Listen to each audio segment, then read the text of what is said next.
If we are thrown into the blazing furnace, the God we serve is able to deliver us from it.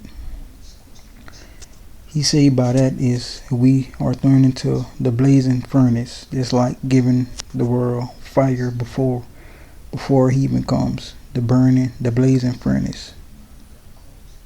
He will deliver us from it because he knows everything about the furnace because he created everything. So you don't have to worry about the blazing furnace. Next, Daniel 18. But even if he does not, we want you to know, your majesty, that we will not serve your gods or worship the image of gold you have set up. They say that they will not worship the image of gold you have set up. No one will worship the image of gold. That's like worshiping the pyramid. No one will do it. The gold does not matter to the Christian world when it comes to worshiping it. They will give the Lord his glory. Worship the Lord your God, and his blessings will be on your food and water. I will take away sickness from among you. His graciousness will be among your food and water. That's what he say. For the food you eat, it will be unpoisoned. The water and the food you eat will be blessed. It's like it will be tested. The meat will be tested. The food will be tested from God's graciousness. The sickness will be brought up from among your lungs and your toes, your elbows, your head, your fingernails. You will feel greatness because the word of the Lord is good. But I just want to talk about that verse right there. The Lord will bless your food and water because people watch their food and be like, is this food good or is it bad? But as long as you around the word of the Lord, he will take care of that.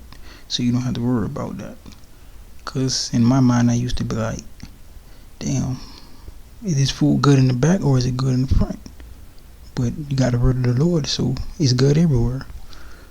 Your mind will feel good. You won't have to question the food you eat or the water because you're around the word of the Lord. Because most people question their food at their dinner table. Most people say they get a food prayer like the food in him instead of God. Is you really getting God the prayer that you eat? You don't have to get God the prayer. He already blessing your food. Without the word of the Lord, your mind might trick you and tell you that this food is bad. And then you start being a part of the world without your food and water. You ain't got food and water, you're not even living. You just into the devil's arms. See, all this is coming true. No one sees a human as God to even give them a good plate. You say a human and you think you aren't supposed to feed him a good plate unless he around the word of the Lord. So he curses himself around the word of the Lord to make the word of the Lord become his best to his food. Like right now, if someone sees someone on the street, they won't get him a plate because they say that they're not going to give him a good plate because he's not with the word of the Lord, because he should be with the word of the Lord so he can watch his own plate through the word of the Lord eyes. He can't bless his own plate just from words of his own mind. He have to be around the word of the Lord and pray against his food. And there you go. The scripture is from the Lord will bless your food and water and take away from your sickness from Exodus chapter. Thank you.